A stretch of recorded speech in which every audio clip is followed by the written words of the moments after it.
నమస్కారం. ఈ రోజు స్టూడియోలో మనతో పాటు ఉన్నారు ప్రముఖ జ్యోతిష వాస్తు పండితులు మరియు పంచాంగకర్త బ్రహ్మశ్రీ డాక్టర్ నాయకంటి మల్లికార్జున శర్మ గారు. సో గురువు గారితో మాట్లాడి మరిన్ని విశేషాలు తెలుసుకుందాం. నమస్కారం గురువు గారు. గురువు గారు, శుక్రుడు, రవి, గురువు ఈ మూడు గ్రహాల కలయిక వలన అస్తంగత దోషం అనేది ఏర్పడింది కాబట్టి సో ఇప్పుడు చూసుకున్నట్లయితే సింహరాశి వారికి మరి ఈ సింహరాశి వారికి ఈ మూడు గ్రహాల కలయిక వలన ఈ దోషం ఏర్పడింది కాబట్టి మరి వీరికి ఎలా ఉండబోతుంది అంటారు? తప్పకుండా అమ్మా. ఓం శ్రీ గురుభ్యో నమః. శుక్రుడు, గురువు, రవి యొక్క కాంబినేషన్ వృషభ రాశిలో. అంటే మే 1వ తారీఖున గురువు వృషభ రాశిలోకి సంచారం చేయటం, అలానే శుక్రుడు సంచారం చేయటం ఈ మే నెలలో, అలానే రవి యొక్క సంచారం. అంటే శుక్రుడు, గురువు, రవి యొక్క కాంబినేషన్. అంటే శుక్రుడు సుఖాన్ని, భోగాన్ని, సౌఖ్యాన్ని, లగ్జరీ లైఫ్ని ఇచ్చేవాడు వీనస్ ప్లానెట్. జూపిటర్ ప్లానెట్ ఏమిటి అని అంటే సంతానాన్ని, అలానే కుటుంబాన్ని, అంటే భాగ్యాన్ని, లాభాన్ని ఇచ్చేవాడు ఏంటంటే గురువు. అంటే దైవత్వాన్ని, ఆధ్యాత్మిక చింతన, ధార్మిక కార్యక్రమాలు, వివాహాది శుభ కార్యక్రమాల విషయంలో గురువు యొక్క కారకత్వంగా మనకు చెప్పబడింది. రవి ఉద్యోగము, రాజకీయము, ఆరోగ్యము ఇలాంటివన్నీ కూడా గురువు కారణభూతుడవుతాడు. అంటే రవి కారణభూతుడవుతాడు.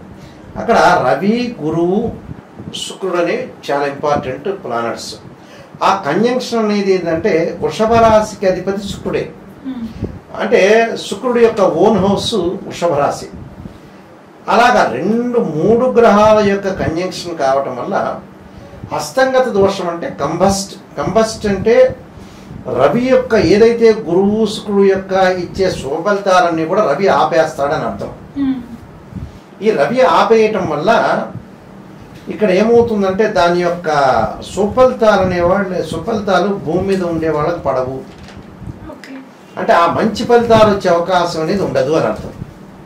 అంటే ఒకే స్ట్రైట్ లైన్ మీదకి వస్తాయి, ఒకే సరళరేఖ మీదకి వస్తాయి. వచ్చినప్పుడు జీవితంలో గ్రహణం ఏదైతే ఏర్పడుతుందో సోలార్ ఎక్లిప్స్, లూనార్ ఎక్లిప్స్ ఏర్పడినట్టుగానే ఇక్కడ కొంతమంది కొన్ని రాసుల వాళ్ళకి ఏంటంటే కొంత అనుకూలంగా ఉండదని చెప్పొచ్చు. ముఖ్యంగా సహజంగా ఎలా ఉంటుందనంటే గురువు 2, 5, 7, 9, 11 స్థానాలు సుఫలితాన్ని ఇస్తాడు. శుక్రుడు వచ్చే 1, 2, 4, 5, 8, 9, 11 స్థానాల్లో సుఫలితాన్ని ఇస్తాడు. మరి ఈ సింహరాశి వాళ్ళకి ఏ విధంగా ఉండబోతుందో మనం చూస్తే సహజంగా సింహరాశి వాళ్ళకి దశమంలో ఉన్నారు. అంటే వృత్తి స్థానంలో 10వ స్థానంలో గురువు, శుక్రుడు, రవి యొక్క గ్రహాల యొక్క సంచారం అనేది ఉంది. అయితే వీళ్ళకి ఎలా ఉంటుంది? 10వ స్థానంలో అస్తమించడం అనేది జరిగింది. అంటే 10వ స్థానంలో కంబస్ట్ అనేది జరిగింది. జరిగిన తర్వాత ఏ విధంగా ఉంటుందంటే ఎదుగుదలలో కొన్ని ఆటంకాలు ఏర్పడుతుంటాయి. అంటే ఆర్థిక పరంగా, వృత్తిపరంగా కొంత అనుకూలంగా ఉన్నా ఉద్యోగస్తులకు ప్రమోషన్ రావటం, వ్యాపార భాగస్వామ్యం కూడా అనుకూలంగా ఉంటుంది. కానీ కొన్ని సమస్యలు ఎదుర్కోవడంలో కొన్ని ఆటంకాలు ఏర్పడతాయి. అలానే ఉద్యోగం కోసం కొంత ప్రయత్నాలని ముమ్మరం చేయాల్సి వస్తుంది. వాళ్ళు కోర్టు సమస్యలు పరిష్కరించే అవకాశాలు ఉంటాయి. అలానే కొంత కృషి చేసి ముందుకు వెళ్లాల్సి వస్తుంది.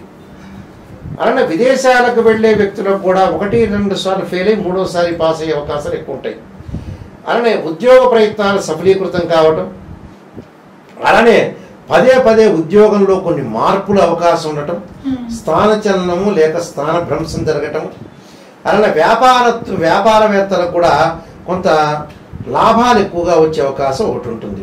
అలానే భాగస్వామ్యంతో ఎటువంటి వాదనలకి చేయకూడదు. అంటే భార్యాభర్తలు కానీ పార్ట్నర్షిప్ ఉంటారు కదా, తోటి కొలీగ్స్ తోటి కానీ కొంత జాగ్రత్త వివరించాలి. వివాహంలో విభేదాలు వచ్చే అవకాశాలు ఎక్కువ ఉంటాయి. అంటే డిఫరెన్స్ ఆఫ్ ఒపీనియన్స్ అనేది మ్యారేజ్ లైఫ్లో వచ్చే అవకాశం ఉంటుంది. ఆరోగ్యపరంగా కూడా కొన్ని ఇబ్బందులు తలెత్తే అవకాశాలు ఎక్కువగా ఉంటాయి. అంటే కొన్ని మార్పులు వస్తుంటాయి. అంటే అధిక పెట్టుబడులు పెట్టకూడదు సింహరాశి వాళ్ళు.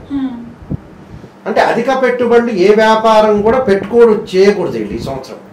అంటే ఈ నెలలో ముఖ్యంగా ఈ మే, జూన్ మాసాల్లో చేయకుండా మంచిది. ఎందుకంటే మరీ అంత ఎక్కువగా చేస్తే కూడా వాళ్ళకి కొంత పెట్టుబడులలో కొంత ఇబ్బందులు కలిగే అవకాశం ఉంటుంది. అంటే ఎంతవరకు చెయ్యాలో అంతవరకు మాత్రమే పెట్టుబడి పెట్టి మాత్రమే వెళ్ళాలి. అంటే మన కాలం కలిసి రాలేదంటారు. సహజంగా కాలం కాదు, గ్రహాలు కలిసి రాలేదనుకోండి. ఉదాహరణకి మనం చేసే పని ఏదో రకమైన ప్రాబ్లమ్స్ అడ్డంకి వచ్చే అవకాశాలు ఎక్కువ ఉంటాయి. కాబట్టి ఇక్కడ గురువు శుక్రుడు రవి యొక్క సింహరాశి యొక్క కలయిక వల్ల కంబస్ట్ అనేది ఏర్పడటం వల్ల ఎవరికీ డబ్బులు ఇవ్వకూడదు, అలానే భార్యకో పిల్లలకో ఇవ్వకూడదని కాదు, ఇంటి వాళ్ళకు కాకుండా అవుటర్స్ అనే వాళ్ళు ఎలాంటి వాళ్ళు అనేది అనాలిసిస్ చేసి ముందుకు వెళ్ళాలి. అలానే వివాహ ప్రయత్నాలు కొనసాగించుకోవచ్చు. 1-2 సంబంధాలు తప్పి 3వ సంబంధం కలిసే అవకాశాలు ఎక్కువగా ఉండటం ఒకటి, అలానే కొంత సంతృప్తికరమైన జీవితం ఒకటి, చెడు వ్యసనాలకు బానిసే అవకాశం కూడా ఉంది. ఈ రాశి వాళ్ళు చెడు వ్యసనాలకు బానిస కాకుండా జాగ్రత్త పడాలి. వీళ్ళు అంటే వాళ్ళు నిజాన్ని తెలుసుకోవాలి. ఇక్కడ ఎప్పుడైనా సరే ఏ రాశి ఫలం చెప్పేటప్పుడైనా మంచి చెడు కొన్ని ఉంటాయి. జనాలకు ఏమిటంటే ప్రజలకు కొంతమంది కూడా పాజిటివ్ని ఆలోచన చేస్తుంటారు, పాజిటివ్ కాదు నెగిటివ్ ఉండి నెగిటివ్ను సవరణ చేసుకునేవాడే మంచివాడని అర్థం. శ్రేయ లోపం మెరుగుట పెద్ద విద్య, లోపం మెరిగిన వాడే పూర్ణుడవుతాడట. అంటే మనలో లోపాలని మనం ఎక్కడైతే ఉంటుందో దాన్ని సవరణ చేసుకుని ముందుకు వెళ్ళాలి, అతనే ఊరికి మొనగాడవుతాడు. అంతేగాని ప్రతిదానికి కూడా కొంత ఆలోచన చేసి వీళ్ళు ఏంటంటే ఈ రాశి వాళ్ళకి ఏదైతే జాగ్రత్త పడాలో ఆ జాగ్రత్త పడే విషయాలు నిర్ణయాలు కరెక్ట్గా తీసుకోవాలి.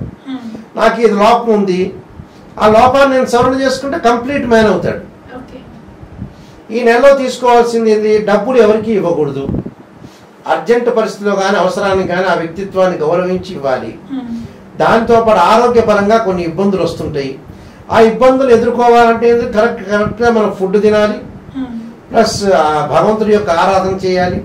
ఏదైనా శరీరంలో ఇన్బ్యాలెన్స్ ఉంటే సరిదిద్దుకొని ముందుకు వెళ్ళాలి. అదే అసలు ప్రపంచంలో ఉన్న కాన్సెప్టే అది. ఆ కాన్సెప్ట్ని ఏంటంటే ప్రజలు విస్మరిస్తారు. ఆ విస్మరించారు. డబ్బులు దేనికి ఖర్చు పెట్టాలో అనేది పాయింట్ కూడా విస్మరిస్తారు వీళ్ళు. అంటే చెడు వాట్లకి ఎక్కువ ఖర్చు పెట్టారు, మంచి విషయాలకు తక్కువ ఖర్చు పెడతారు. ఇక్కడ మనిషి యొక్క టోటల్ ఫెయిల్యూర్ అనేది 3. పాపం భగవంతుడి మీద మనం వేస్తాం కానీ టోటల్ ఫెయిల్యూర్ అయ్యేది ఏంటంటే బ్రెయిన్ మెచ్యూరిటీ లెవెల్స్ పెరగకపోవడం. ఈ నెలలో ఈ 2 నెలల్లో డబ్బులు ఎక్కువగా ఖర్చు చేయకూడదు, చాలా జాగ్రత్తగా ఉండాలంటే ఆ నిర్ణయాలు తీసుకొని ముందుకు వెళ్ళాలి. అప్పుడు మనం బాగున్నట్టు అర్థం. ఇలాంటి విషయాలకు చాలా జాగ్రత్తగా ఉండి ఆరోగ్యపరంగా ఇబ్బందులు ఉన్నాయి, ఆరోగ్యపరంగా ఇబ్బందులు ఉన్నప్పుడు జాగ్రత్త పడితే సరిపోతుంది. ఎలాంటి ఫుడ్ తీసుకోవాలి, ఎలాంటి డైట్ తీసుకోవాలి, భగవంతుడి యొక్క ఆరాధన, టెన్షన్ పడకూడదు, మానసికంగా ఆందోళన పడుతుంటారు. ఈ 2 నెలల్లో మానసికంగా ఆందోళన పడకూడదు. వీళ్ళు సైకలాజికల్గా మెంటల్లీ డిజార్డర్ లేకుండా జాగ్రత్త పడి ముందుకు వెళ్తే జీవితంలో సక్సెస్ అవుతుంది. కొన్ని పరిహారాలు చేస్తే చాలు. ఓకే గురుగారు, అంటే సింహరాశి వారికి వచ్చేసి ఏంటంటే కొన్ని పరిహారాలు చేసుకోవాలి అని చెప్పారు. ఎందుకంటే వాళ్ళ లైఫ్ అంటే వారి జాతకం ఒకసారి మనం చూసుకున్నట్లయితే కొంచెం అప్ అండ్ డౌన్స్ ఉన్నాయి కాబట్టి సో దానికి వారు ఏదైనా చిన్న చిన్న పరిహారాలు చేసుకుంటే సరిపోతుంది అనేసి చెప్పారు. సో దానిపై ఎటువంటి పరిహారాలు చేసుకుంటే బాగుంటుంది అంటారు?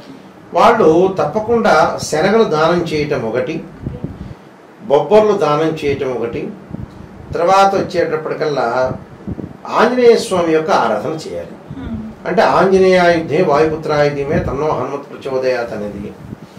అలా ఆదివారం రోజున సూర్యుడి యొక్క నమస్కారాలు, సూర్యుడికి అర్ఘ్యం విడవటం, మంగళవారం రోజున తమలపాకులతోటి ఆంజనేయ స్వామి పూజ చేసి ఆంజనేయ స్వామి యొక్క ప్రదర్శనలు చేస్తే వాళ్ళకి భయము ఆందోళన తొలగే అవకాశాలు ఎక్కువగా ఉంటాయి. అంటే భయం కలుగుతూ ఉంటుంది. ఆ భయము ఆందోళన కలగకుండా ఉండాలంటే ఈ ప్రదర్శనలు చేస్తే చాలా మంచి జరిగే అవకాశం ఎక్కువగా ఉంటుంది. కాబట్టి తప్పకుండా వీళ్ళు చేయాలి. స్త్రీలు వచ్చేటప్పటికల్లా లలితా సహస్రనామ పాలన చేయటం వల్ల కూడా వీళ్ళకి మంచి జరిగే అవకాశం ఖచ్చితంగా ఉంటుందమ్మా. ఈ నియమాలు పాటిస్తే చాలు. ఓకే గురుగారు, సింహరాశి వారికి వచ్చేసి అస్తంగత దోషం ఏర్పడడం వల్ల మరి వీరికి ఎలా ఉండబోతుంది, అలాగే ఏం జరగబోతుంది, అలాగే వీరి యొక్క జాతకాన్ని ఒకసారి పరిశీలించుకున్నట్లయితే వారి జాతకంలో ఏమైనా చిన్న చిన్న దోషాలు లాంటివి ఏమైనా ఉంటే దానికి వీరు ఎటువంటి పరిహారం చేసుకుంటే బాగుంటుంది అనే అంశం గురించి అయితే మాకు తెలియజేశారు. ధన్యవాదాలు గురుగారు. నమస్కారం.